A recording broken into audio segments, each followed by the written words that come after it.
মাত্র 20 টাকায় প্রায় 500 টাকার মতো সস তৈরি হয়ে গেছে। এখন প্রচুর টমেটো পাওয়া যাচ্ছে। আমি এখানে 20 টাকা দিয়ে 2 কেজি টমেটো কিনেছি। প্রায় এখানে 500 টাকার মতো সস তৈরি হয়ে গেছে। এখন প্রচুর টমেটো পাওয়া যাচ্ছে। আপনি চাইলে এখনই ঘরে টমেটো সস বানিয়ে রেখে দিতে পারেন সারা বছরের জন্য। সারা বছর সংরক্ষণ করে রাখা যায়। ঘরে এই টমেটো সসটা তৈরি করা খুবই সহজ, বেশি উপকরণ লাগে না, খুবই অল্প উপকরণ দিয়ে খুব সহজেই অল্প টাকা দিয়ে মজাদার এই টমেটো সসটি ঘরেই তৈরি করে নেওয়া যায়। বাজার থেকে আর দাম দিয়ে কিনে খেতে হবে না। বাজারের কেনা টমেটো সসের থেকে কোনো অংশে কম হয়নি এই টমেটো সসটি। চলুন দেখা যাক এই সসটি আমি কিভাবে তৈরি করেছি। এই টমেটো সসটি তৈরি করার জন্য প্রথমে আমি এখানে 2 কেজি ফ্রেশ টমেটো নিয়ে নিয়েছি। দেখতে পাচ্ছেন টমেটোগুলো পাকা লাল টকটকে হতে হবে, তাহলে কালারটা খুবই ভালো আসবে। আমি টমেটোর বটাগুলো ছাড়িয়ে নিচ্ছি, দেখতে পাচ্ছেন। আর এই টমেটোটা দেশি টমেটো। এই টমেটোটাতে রস বেশি থাকে আর এই টমেটোটা টক হয় একটু। আর এই টমেটো দিয়ে সস তৈরি করলে বেশি মজা হয়, একটু টক টক হয়। আমি টমেটোগুলো ভালো করে ধুয়ে তারপরে মুছে নিয়েছি। কোনো রকম পানি থাকা যাবে না। টমেটোগুলো একবারে মুছে নিতে হবে, খুব ভালো করে পরিষ্কার করে মুছে নিতে হবে। আমি খুব ভালো করে পরিষ্কার করে ধুয়ে মুছে নিয়েছি। এখন আমি এই টমেটোগুলো কেটে নেব। আমি টমেটোগুলো কেটে নিচ্ছি, দেখতে পাচ্ছেন।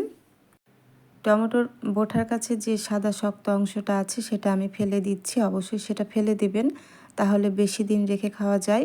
এই শক্ত অংশটা থাকলে টমেটোর সসটা নষ্ট হয়ে যেতে পারে। এভাবে আমি সবগুলো টমেটো কেটে নিয়েছি, দেখতে পাচ্ছেন।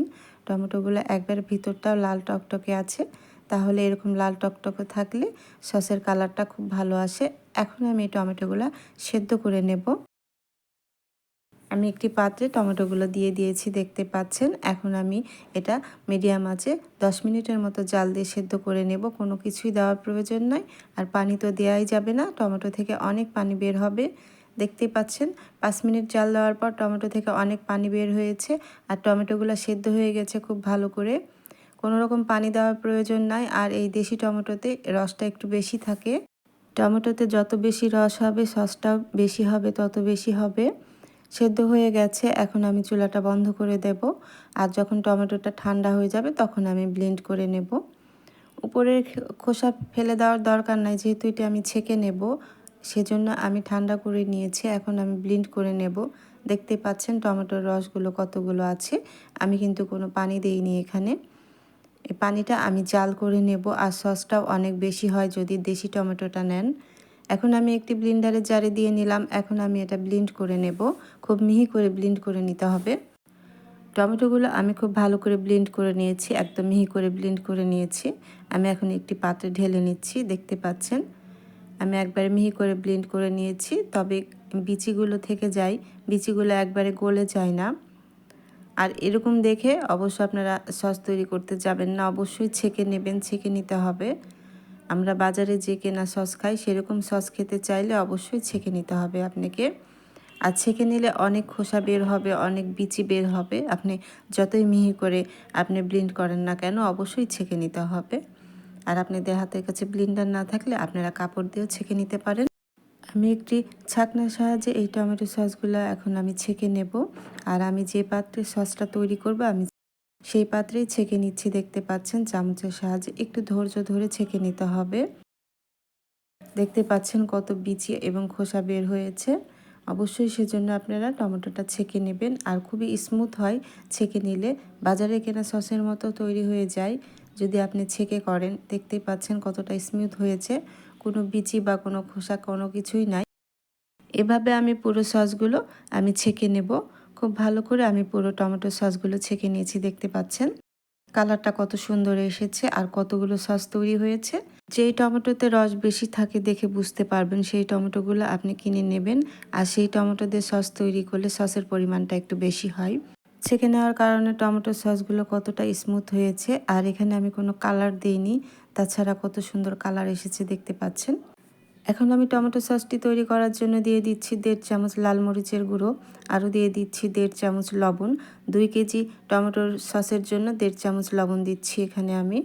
আর যেহেতু এটি আমি টক ঝাল মিষ্টি টমেটো সস তৈরি করব, সেজন্য আমি এখানে ঝালের পরিমাণটা একটু বাড়িয়ে দিয়েছি। আরও দিয়ে দিচ্ছি 2 টুকরো দারচিনি। এখানে আমি পেঁয়াজ রসুন কিছুই দিইনি। কেনা সসের স্বাদ পেতে চাইলে পেঁয়াজ রসুন এগুলো দেওয়া যাবে না। আর এই দারচিনির টুকরোটাও আমি তুলে ফেলে দেব ফ্লেভারটা আসলে। আরও দিয়ে দিলাম 1 চামচ বিট লবণ। বিট লবণ দিলে সসের ফ্লেভারটা ভালো আসে, খেতেও খুবই ভালো লাগে। আরও দিয়ে দিচ্ছি এখানে আমি চিনি। 2 কেজি টমেটো সসের জন্য এখানে আমি 1 কাপ চিনি দিয়েছি। আর এটাই মিষ্টির ব্যালেন্সটা ঠিক আসবে। যেহেতু আমি এটি টক ঝাল মিষ্টি টমেটো সস করছি, সেজন্য মিষ্টির পরিমাণটা আমার কাছে ঠিক আছে। এখন আমি নেড়ে মিশিয়ে নিচ্ছি সব উপকরণগুলো। আমি চুলাটা কিন্তু ধরিয়ে দেইনি। আমি দেখতে পাচ্ছেন মিশিয়ে দেওয়ার সঙ্গে সঙ্গে কালারটা চেঞ্জ হয়ে এসেছে। লাল মরিচের গুঁড়ো দেওয়ার কারণে কালারটা আবারও চেঞ্জ হয়ে গেছে, দেখতে পাচ্ছেন। শুকনো উপকরণগুলো খুব ভালো করে মিশিয়ে নিতে হবে। আমি খুব ভালো করে মিশিয়ে নিয়েছি, দেখতে পাচ্ছেন। আর সসটা মনে হচ্ছে এখনই তৈরি হয়ে গেছে।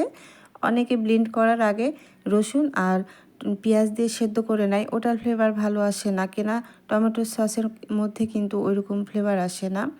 আপনি যদি এভাবে করেন, টমেটো সসটা আমি যেভাবে করছি সেভাবে করেন, তাহলে অনেক দিন রেখে খেতে পারবেন। আমি এখন চুলাটা ধরিয়ে দিয়ে আমি বলক তুলে নিচ্ছি, দেখতে পাচ্ছেন। এখন অনবরত নেড়ে যেতে হবে, নাড়া থামানো যাবে না, তাহলে নিচে লেগে যাবে। এভাবে নেড়ে চেড়ে আমি সসটা তৈরি করে নিচ্ছি। আমি 10 মিনিটের মতো জাল করেছি, দেখতে পাচ্ছেন। কালারটা আস্তে আস্তে চেঞ্জ হয়ে আসছে। পেঁয়াজ রসুন দিলে বেশি দিন সংরক্ষণ করে রাখা যায় না নর্মাল ফ্রিজে। আর এভাবে সস তৈরি করলে নর্মাল ফ্রিজে 2 মাসের মতো রেখে দেওয়া যাবে। এখানে আমি এখন দিয়ে দিচ্ছি হোয়াইট ভিনেগার 1/2 কাপ। এখানে চাইলে আপনি ভিনেগারের পরিমাণটা আরেকটু বাড়িয়ে দিতে পারেন। এখন আমি ভিনেগার দিয়ে নাড়াচাড়া করে নিচ্ছি। টমেটো সসের পানিটা একটু টানিয়ে নিয়ে তারপরে আমি ভিনেগার দিয়েছি। প্রথম দিকে ভিনেগার দিয়ে টমেটো সসটা জাল করলে একটু ঝাঁঝ আসে ভিনেগারের, সেজন্য আমি পানিটা টানিয়ে নিয়ে তারপরে আমি ভিনেগারটা দিয়ে দিয়েছি। এখন শুধু অনবরত নেড়ে যেতে হবে আর চুলার জালটা মিডিয়াম লো করে রাখতে হবে। কোনোভাবেই যাতে নিচে লেগে না যায় সেদিকে খেয়াল রাখতে হবে। অনেকটাই ঠিক হয়ে এসেছে, দেখতে পাচ্ছেন। এখন আমি আগে থেকে 1 চামচ কর্নফ্লাওয়ার 2 চামচ পানিতে গুলিয়ে রেখেছিলাম। সেই কর্নফ্লাওয়ারটা আমি এখন এই সসের মধ্যে দিয়ে দিচ্ছি। দিয়ে আমি এখন জাল করে নিচ্ছি। কর্নফ্লাওয়ার দিয়ে আর বেশিক্ষণ জাল করা যাবে না, 2 মিনিটের মতো জাল করে নিতে হবে। কর্নফ্লাওয়ারটা সেদ্ধ হওয়া পর্যন্ত আমাকে জাল করে নিতে হবে। কর্নফ্লাওয়ার দেওয়ার সঙ্গে সঙ্গে দেখবেন যে টমেটো সসটা অনেকটাই ঠিক হয়ে এসেছে। আর ঠান্ডা হয়ে গেলে এই টমেটো সসটা আরও ঠিক হয়ে আসবে। এখন যে দেখতে যেমন পাতলা লাগছে সেরকম পাতলা থাকবে না, আর একটু ঠিক হয়ে আসবে। এখন আমি দারচিনিগুলো উঠিয়ে দিচ্ছি। দারচিনির ফ্লেভারটা চলে এসেছে, এখন আমি দারচিনিগুলো উঠিয়ে ফেলে দেব। অবশ্যই এই দারচিনিগুলো ফেলে দেবেন। আর দেখতেই পাচ্ছেন সসটা অনেকটা ঠিক হয়ে এসেছে। টমেটো সসটা আমার তৈরি হয়ে গেছে। এখন আমি টমেটো সসটা নামিয়ে নেব। আমার টমেটো সসের ঘনত্বটা ঠিক আছে, এর থেকে বেশি জাল করা যাবে না, তাহলে একবারে ঘন হয়ে যাবে। দেখতে পাচ্ছেন একবারে কালারটা কত সুন্দর এসেছে, বাজারের কেনা টমেটো সসের মতো তৈরি হয়ে গেছে। আর অবশ্যই এটি গরম থাকা অবস্থায় যে জারে আপনি সেট করবেন সেই জারে ঢেলে নেবেন। আমি এই সসগুলো এখন নামিয়ে নেব। চুলাটা আমি এখন বন্ধ করে দেব। টমেটো সসটা আমার তৈরি হয়ে গেছে। টমেটো সসগুলো আমি নামিয়ে নিয়েছি আর গরম থাকা অবস্থায় আমি একটি বাটিতে ও একটি জারে ঢেলে রেখে দিয়েছি। দেখতেই পাচ্ছেন একবারে বাজারের কেনা টমেটো সসের মতো তৈরি হয়ে গেছে। আর এই টমেটো সসটা আপনি সারা বছরের জন্য সংরক্ষণ করতে চাইলে কোনো বক্সে আপনি ঢেলে তারপর ডিপ ফ্রিজে রেখে দেবেন। যখন আপনার টমেটো সসটা প্রয়োজন হবে তখন আপনি আধা ঘন্টা আগে সসটা বের করে রেখে দেবেন। সসটা যখন গলে যাবে তখন দেখতে পারবেন একবারে বাজারের কেনা টমেটো সসের মতো হয়েছে। আর নর্মাল ফ্রিজে এই টমেটো সসটা আপনি 2 মাসের মতো সংরক্ষণ করতে পারবেন। আর ডিপ ফ্রিজে প্রায় 1 বছরের মতো সংরক্ষণ করে রাখতে পারবেন। ডিপ ফ্রিজে টমেটো সসটা রেখে খেলে পরে বুঝতেই পারবেন না যে আপনি এটা ডিপ ফ্রিজ থেকে বের করেছেন। অবশ্যই আধা ঘন্টা আগে বের করে নেবেন। ঠিক বাজারের কেনা টমেটো সসের মতোই লাগে, যে কোনো স্ন্যাক্স আইটেমের সাথে আপনি বের করে খেতে পারবেন। তৈরি হয়ে গেছে আমার টমেটো সস, দেখতেই পাচ্ছেন। মাত্র 20 টাকা দিয়ে আমি কতগুলো টমেটো সস তৈরি করেছি। আজই আপনি টমেটো সস তৈরি করে রেখে দিতে পারেন। আমার টমেটো সসের এই রেসিপিটি যদি আপনাদের কাছে ভালো লেগে থাকে তাহলে অবশ্যই আমার চ্যানেলটি সাবস্ক্রাইব করে রাখবেন ও পাশে থাকা বেল বাটনটি অন করে দেবেন, যাতে করে আমি নতুন কোনো ভিডিও আপলোড করলে সবার আগে নোটিফিকেশন আপনার কাছে পৌঁছে যায়। ও একটি লাইক, কমেন্ট ও শেয়ার করে দেবেন। আর যারা ফেসবুক পেজ থেকে আমার এই ভিডিওটি দেখছেন অবশ্যই আমার ফেসবুক পেজটি ফলো দিয়ে রাখবেন ও একটি লাইক, কমেন্ট ও শেয়ার করে দেবেন। ভালো থাকবেন সবাই। আল্লাহ হাফেজ।